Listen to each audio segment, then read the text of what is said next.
Abra sua Bíblia comigo.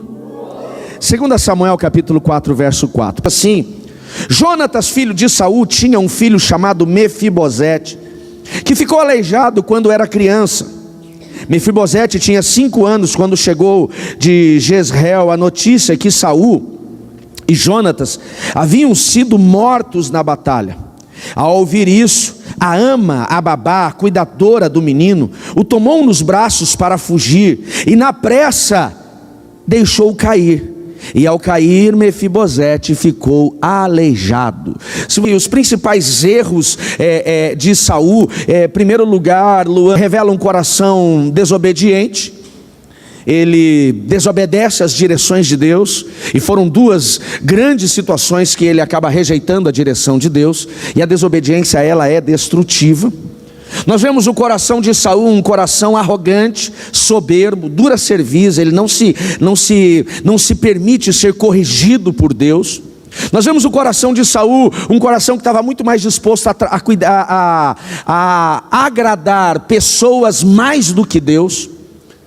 E por conta desses 3 principais erros dele, Lucas, Saul acaba, quando é rejeitado por Deus e entende que Deus está levantando um sucessor, que era o Davi, o filho de Jessé, ele começa a perseguir o jovem Davi, o jovem matador de gigantes.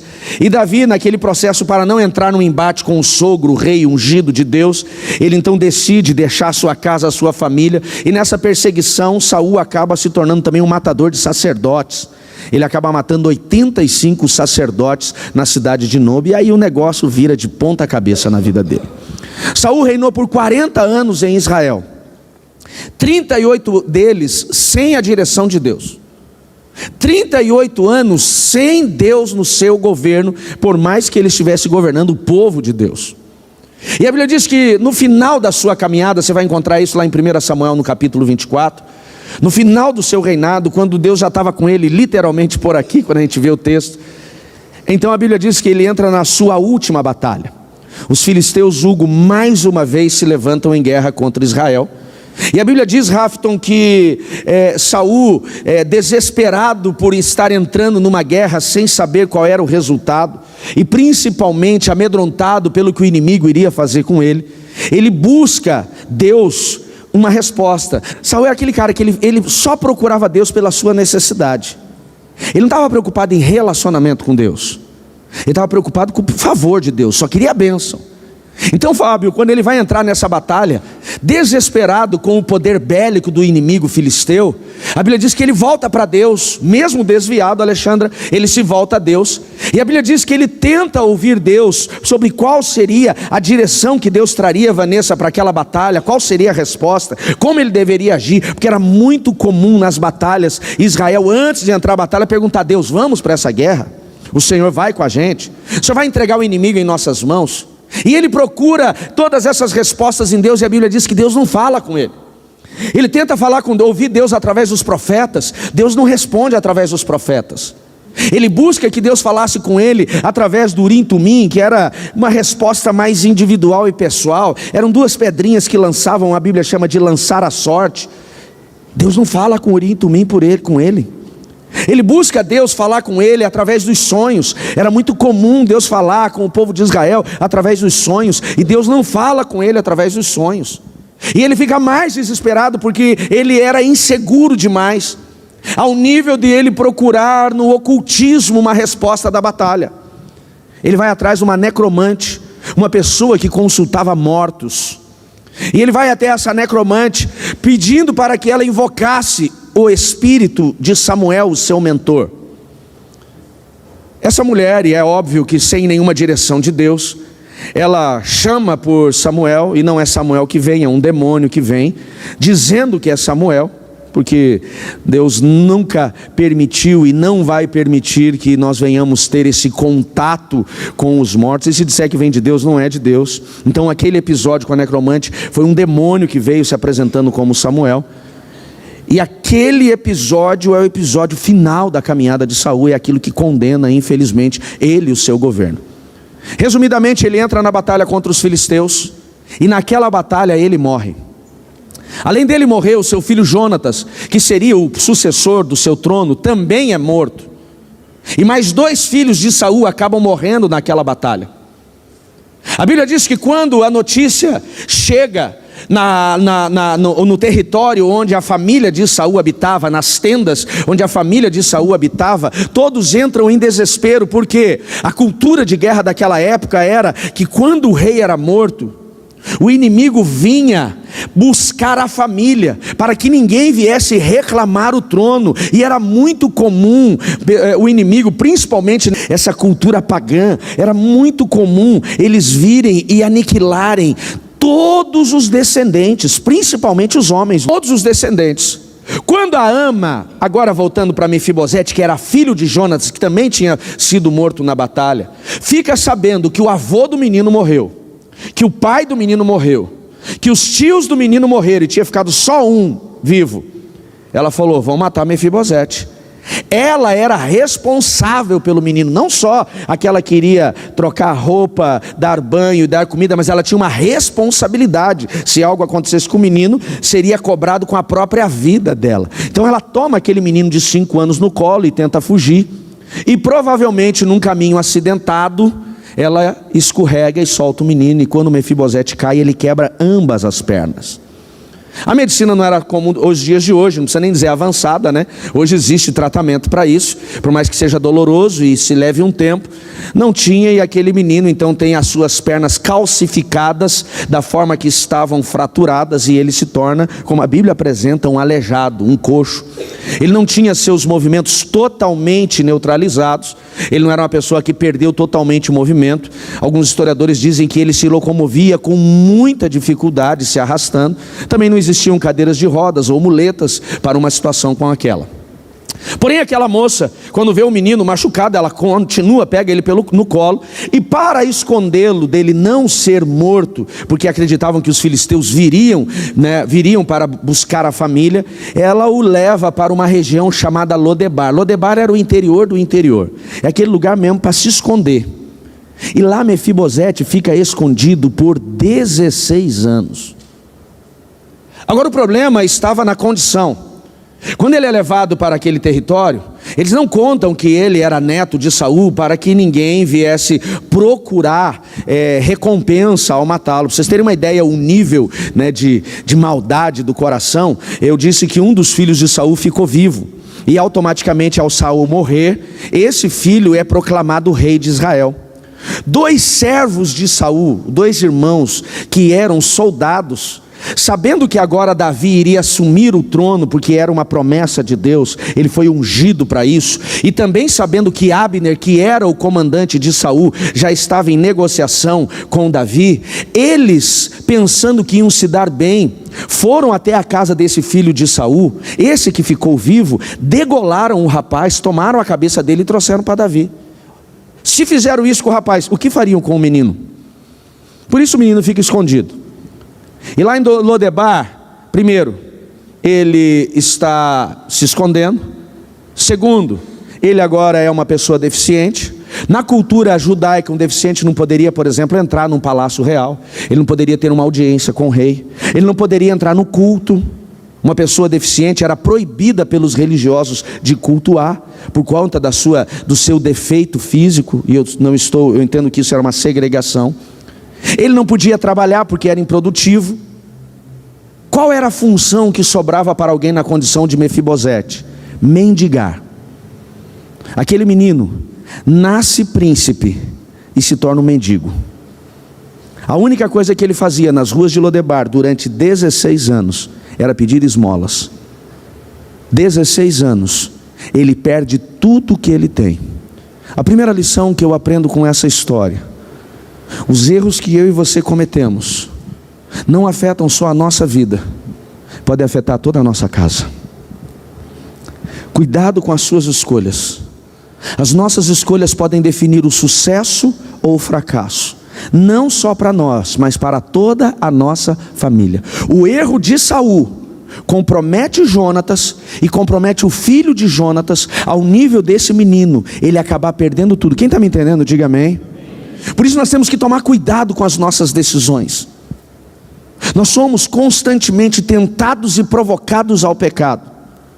Constantemente, Maurício, nós somos provocados a sairmos do caminho, a sairmos da direção de Deus. Constantemente nós somos provocados a desobedecermos, porque a minha e a sua desobediência, Paulo, não vai comprometer apenas a nossa história. Talvez existem pessoas aqui que estão vivendo hoje dores, desconfortos, perdas e fracassos por conta das suas escolhas.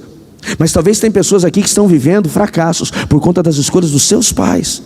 Pastor, mas onde está a misericórdia? A misericórdia está em Deus lembrar de você, e Ele quer mudar a sua sorte.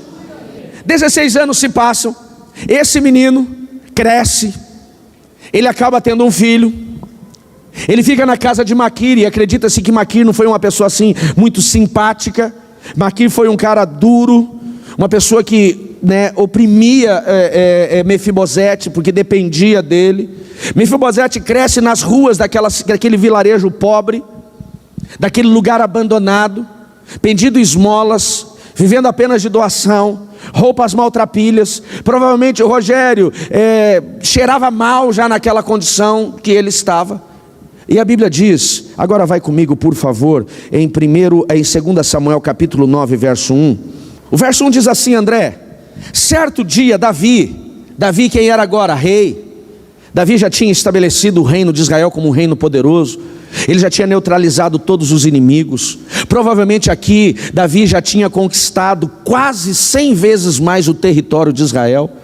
Vários reinos pagavam impostos para ele. Ele se tornou um homem de muito respeito, de muita relevância em todo o território. Era quase que como um imperador, porque até Davi não existiam impérios ainda, mas era quase como um imperador de tantos reinos que se submetiam a ele.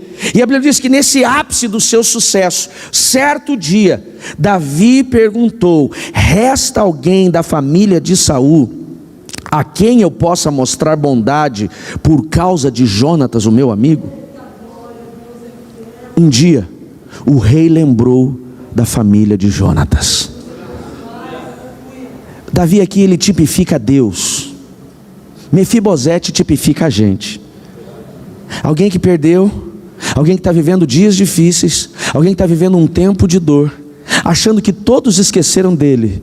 Mas Deus diz: pode uma mãe esquecer do filho que ainda que amamenta, todavia eu não me esquecerei de você. O rei diz assim: porventura alguém da casa de Saul que eu possa mostrar bondade por causa de Jonatas? Por que que Davi ele tem essa lembrança?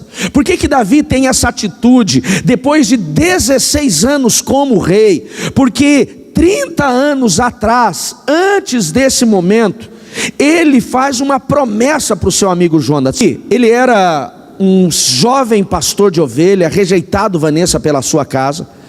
Alguns historiadores acreditam que Davi ele era um filho bastardo que Jessé teve fora do casamento. Por isso toda aquela rejeição dos irmãos e do próprio pai. Um dos exemplos disso, Luciano, é quando Samuel vem ungir Davi como Israel, sem saber qual seria dos filhos de Jessé. Todos estão à mesa recebendo aquela autoridade que era o governo de Israel, o sacerdote de Israel. É como se chegasse o comandante maior de uma nação na casa de alguém, e todos estavam à mesa e Davi não estava. Então acredita-se que ele era um filho bastardo, ele era filho de um adultério. Alguns dizem até que provavelmente ele fosse filho de uma prostituição que Jessé cometeu, mas não vamos entrar nessa discussão. Mas sim, ele era alguém que estava de lado. Ele vem para casa naquele momento da unção. A Bíblia diz que Samuel unge e ele volta para onde? Para o pasto. Ele volta para os estercos das ovelhas. Algum tempo depois, ou pouco tempo depois, Israel está mais uma vez em batalha contra os filisteus. Os filisteus tinham uma arma biológica, que era um homem chamado Golias, um gigante, um homem de alta estatura, que começa a oprimir por 40 dias o exército de Israel e Saul, e ninguém tinha coragem de lutar com ele. Saul vai levar pão e queijo para os seus irmãos. Chegando e ouvindo o que Golias estava falando, da forma que ele estava zombando de Israel, ele se posiciona em lutar contra Golias. Entra naquela batalha de uma forma sobrenatural e milagrosa. A Bíblia diz que ele vence o gigante. Deixa eu dizer para algumas pessoas: se tem gigante no seu caminho, Deus vai fazer como fez na vida de Davi. Ele vence Golias. Por conta disso, agora ele é trazido para o palácio de Saul. Ele se torna escudeiro de Saul. Depois ele se torna o comandante das tropas de Saul. Ele começa a vencer batalhas porque Deus estava com ele, ao nível de um momento Saul começar a ver que tinha uma coisa diferente com esse jovem, e o coração de Saul se torna invejoso. Quando as mulheres cantaram, Saul matou milhares, Davi matou 10 milhares. Davi se torna genro de Saul, e por conta dessa amargura do coração de Saul, ele decide: vou matar esse menino, eu vou matá-lo porque ele não vai ser rei no meu lugar. Ele sabia que era Deus que estava levantando, e tolo era Saul pensando que poderia lutar contra Deus. Então a Bíblia diz que quando Saul começa a perseguir Davi aqui no capítulo 18, verso 3, que nós vamos ler, ele faz uma aliança com o filho de Saul, porque os dois se tornam amigos muito próximos. E diz assim no verso 3: e Jonatas assumiu uma aliança solene, um pacto solene em algumas versões, um compromisso solene com Davi, pois o amava como a si mesmo. Para selar essa aliança, Jonatas tirou seu manto, entregou a Davi, junto com a sua armadura e a sua espada, o seu arco e o seu cinturão. Aqui no capítulo 18, verso 3, Davi ainda muito jovem, ele, Jonatas, faz uma aliança dizendo assim: se eu morrer, você cuida da minha casa. Se você morrer, eu cuido da sua casa. Diga comigo: aliança. Diga promessa. Diga pacto. Davi fez um pacto com Jonatas: eu vou cuidar da sua casa. O problema é que demorou 30 anos. Agora volta lá em 2 Samuel capítulo 9. 30 anos para ele lembrar dessa promessa. Deixa eu perguntar, para ele lembrar disso, depois de 30 anos, quem você acha que fez ele lembrar? Quem? Deus. Deus fez ele lembrar da sua promessa. Diz o texto: certo dia, eu não sei se ele tinha acabado de acordar, eu não sei se ele estava passeando pelo palácio, mas em algum momento deu um estalo na mente dele. Ele falou: será que tem alguém vivo na casa de Saul? Ei, eu e você podemos esquecer as nossas promessas, mas Deus não esquece aquilo que nós prometemos. Vamos trazer mais uma lição aqui. Segunda lição dessa história: não esqueça daquilo que você assumiu como compromisso. Não esqueça as suas promessas. Cumpra as suas promessas. Cumpra aquilo que você falou. Quem são as pessoas que nós mais falhamos quando trata-se de palavra? Quem? Família. Aliás, a casa, dentro de casa, são as pessoas que nós mais deveríamos tratar bem e nós tratamos mal. Talvez algumas pessoas aqui estão, Ju, como Saul, numa fase onde você está procurando resposta de Deus e parece que Deus não está falando. Alguns talvez eles estão pensando que Deus está surdo, que Deus está passeando, viajando, que esqueceu dele. Ei, tem coisas que nós não estamos ouvindo Deus, não é porque Deus está nos ignorando, é porque nós estamos longe dele. Nós. Deixa eu ler o Salmo 15 inteiro, só para você entender. Ele começa assim no Salmo 15, verso 1: Senhor, quem pode ter acesso ao teu santuário? Ele diz assim: Deus, quem pode permanecer no teu santo monte? Ele está fazendo uma pergunta aqui, Juninho. Quem pode estar no lugar de intimidade? Porque o santo monte é a morada de Deus. Nós vamos entender, dentro da cultura judaica e do princípio bíblico, que existem pelo menos 3 níveis de céu. O Talmud diz que são 7, mas vamos entrar nos 3 que a Bíblia traz para nós. Paulo fala do terceiro céu, então são 3 níveis. O céu aurânio. Aurânio é esse céu das nuvens, o céu do avião, o céu dos pássaros. Segundo céu, mesorâneo, o céu da galáxia, o céu dos planetas, das estrelas. E o eporâneo é o céu dos que já morreram em Deus. É o céu onde nós entendemos que é esse lugar de descanso, é o céu dos anjos. Porém, acima do terceiro céu tem a morada de Deus, que é o santo monte. É lá que nós encontramos em Isaías capítulo 14, verso 12, Lúcifer dizendo assim: eu subirei acima dos anjos, das estrelas, que eram os anjos, e farei o meu trono nos altos montes. É esse lugar de morada de Deus. Então, voltando aqui ao salmista, ele diz assim: quem pode permanecer nesse lugar de morada de Deus? Lugar de intimidade. O salmista diz assim: Quem vai estar no lugar de intimidade? Quem vai entrar na casa de Deus? Para ouvir a voz de Deus, eu tenho que estar no lugar de intimidade, no lugar de relacionamento. Quem está me entendendo, diga amém. Ele vai responder aqui no capítulo 15 de Salmos, no Salmo 15, melhor dizendo. Ele diz assim, número 1, quem vai entrar no lugar do santo monte? Quem vai ter no lugar de intimidade? Preste atenção, não é aquele que ora toda madrugada. E não estou dizendo que orar é ruim, por favor, mas é a resposta do salmista. Não é aquele que sobe o monte toda sexta-feira.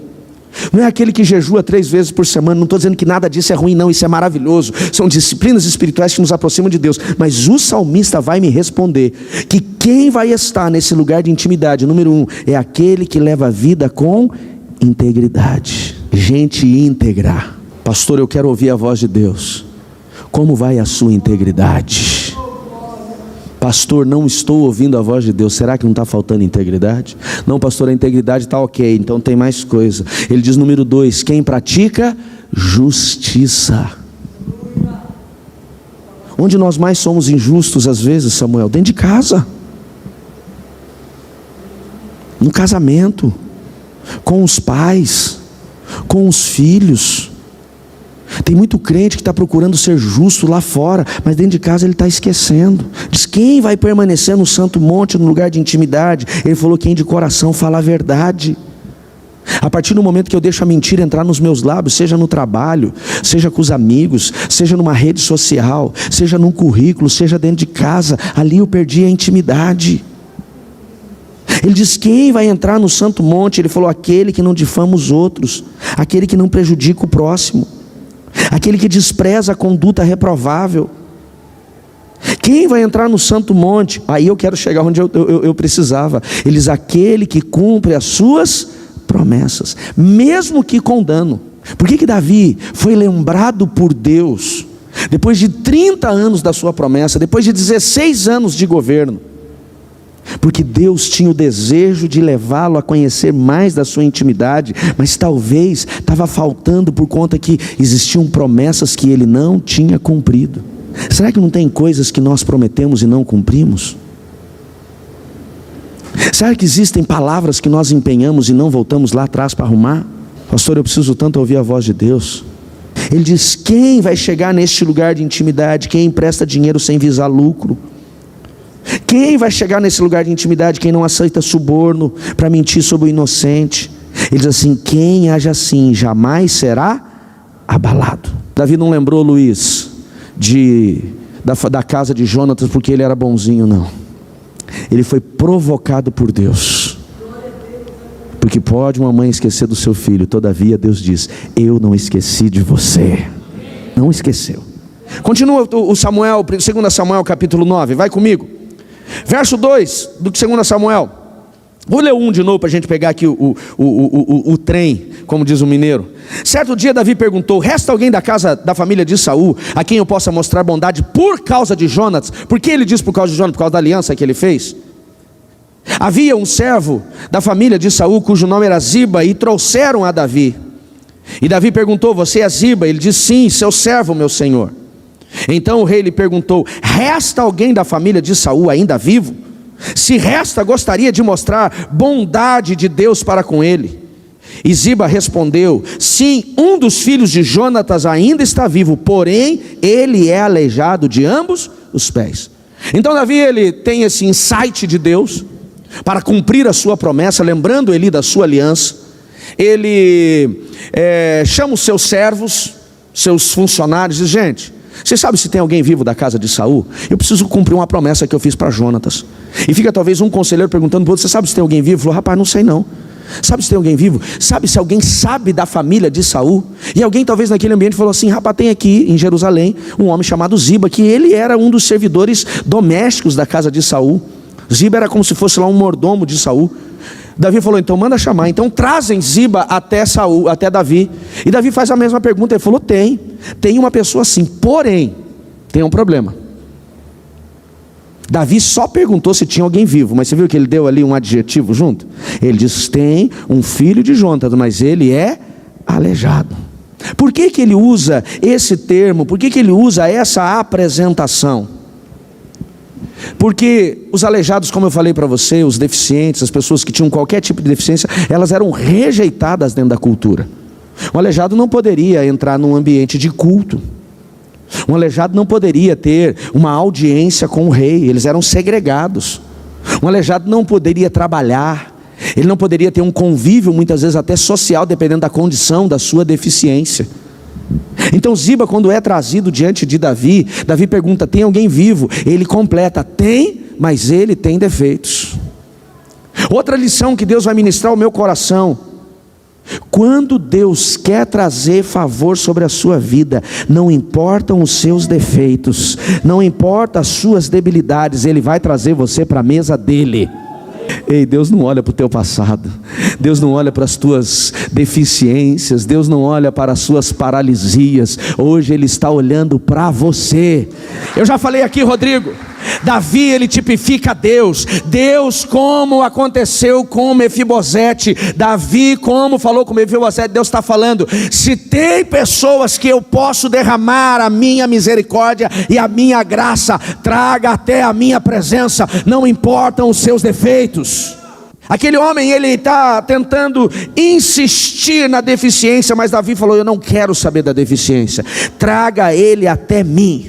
Não importa as suas limitações, eu quero bondade, derramar a minha bondade para ele. Pastor Instância está dizendo que não importa como são os meus pecados. Sinceramente, não importa os pecados que você já cometeu, importa se você vai querer insistir em cometê-los.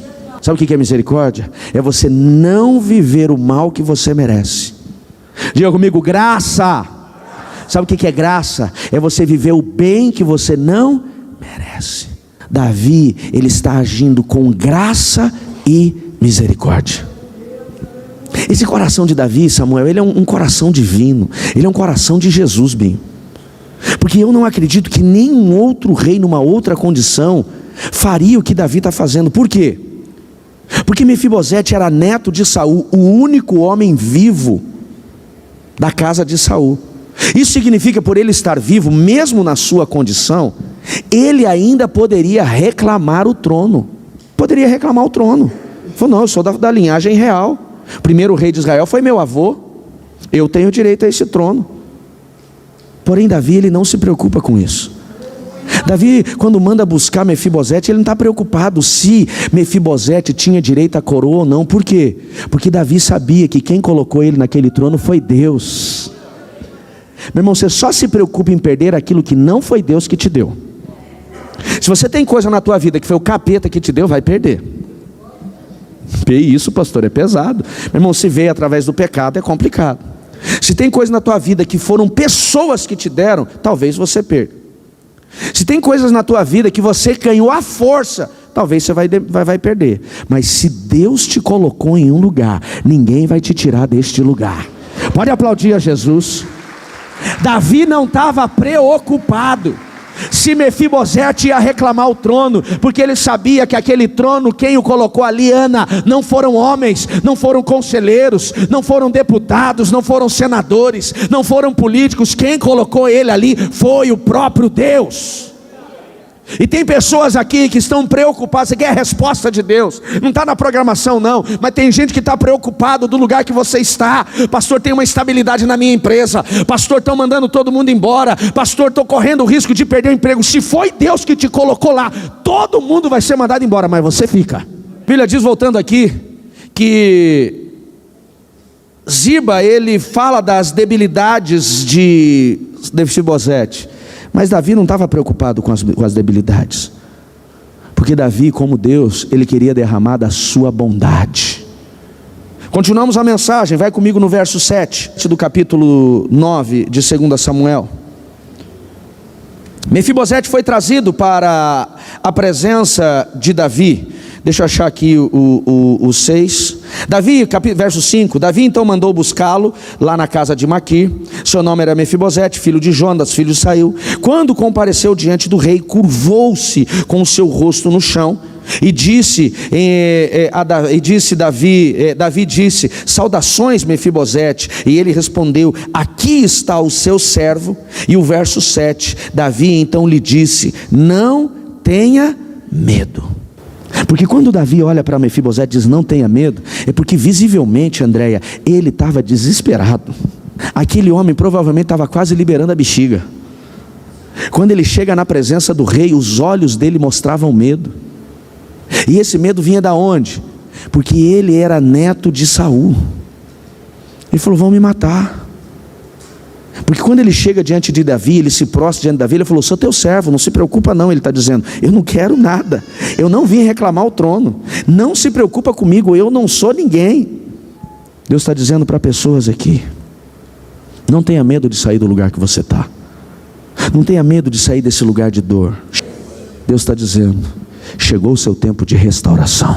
Não tenha medo, não tenha medo de tudo que você está enfrentando.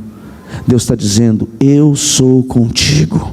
Lembro lá de Mateus, do Evangelho de Mateus, eu não lembro o capítulo exatamente, quando Jesus ele entra na casa de Jairo, sua filha que estava doente, ela morre. Jesus olha para ele e diz assim, não temas, crê somente. Pastor, mas você não sabe a luta que eu estou enfrentando, você não sabe a tempestade que chegou.